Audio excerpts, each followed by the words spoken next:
भारत में corona virus संक्रमण का सिलसिला थम नहीं रहा है। देश में कोरोना के मामले 5 लाख पार कर चुके हैं। स्वास्थ्य मंत्रालय ने शनिवार को आंकड़ा जारी किया। इसके मुताबिक एक दिन में कोरोना संक्रमण के मामले में सबसे ज्यादा उछाल देखा गया है। स्वास्थ्य मंत्रालय के आंकड़े बताते हैं कि बीते 24 घंटे में कोरोना के 18,552 नए केस सामने आए हैं, जबकि इस वायरस की चपेट में आने से 384 लोगों की मौत हो गई। देश में कोरोना संक्रमण से अब तक कुल 15,685 लोगों की मौत हो चुकी है। केंद्रीय स्वास्थ्य मंत्रालय द्वारा जारी आंकड़ों के मुताबिक फिलहाल एक्टिव केस 1,97,387 हैं, यानी 2 लाख के करीब लोगों का इलाज चल रहा है। वहीं 2,95,880 लोग अब तक ठीक हो चुके हैं। रिकवरी रेट में लगातार सुधार जारी है। यह बढ़कर 58.13% हो गया है।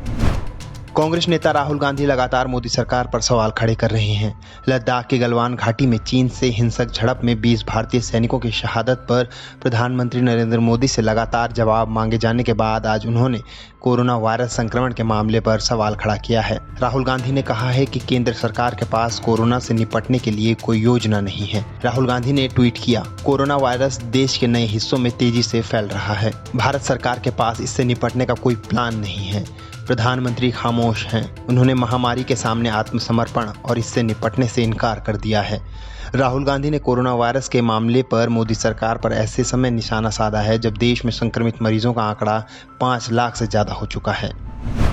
दिल्ली में बढ़ते कोरोना संकट के बीच टेस्टिंग बढ़ाई गई है। मुख्यमंत्री अरविंद केजरीवाल ने खुद इस बात की जानकारी दी कि दिल्ली में शुक्रवार को एक दिन में सबसे ज्यादा कोरोना टेस्टिंग की गई।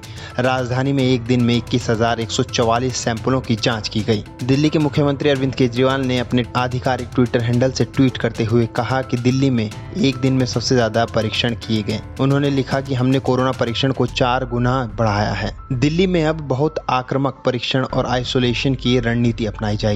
वहीं कोरोना संक्रमण का पता लगाने के लिए दिल्ली के सभी 11 जिलों में आज यानी शनिवार से सीरोलॉजिकल सर्वे शुरू किया गया है। इससे यह पता चलेगा कि दिल्ली में कितनी फीसदी आबादी को कोरोना संक्रमण हुआ है और उसे पता भी नहीं चला और वह ठीक भी हो गया।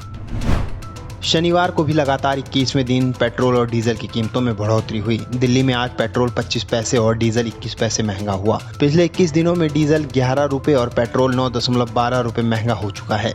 राजधानी में पेट्रोल की कीमत 80.38 रुपये प्रति लीटर और डीजल की कीमत 80.40 रुपये प्रति लीटर पहुंच गई है। पिछले 3 दिनों से दिल्ली में डीजल की कीमत पेट्रोल से ज्यादा बनी हुई है। आपको बता दें कि देश में ऐसा पहली बार हुआ है कि डीजल की कीमत पेट्रोल से अधिक है।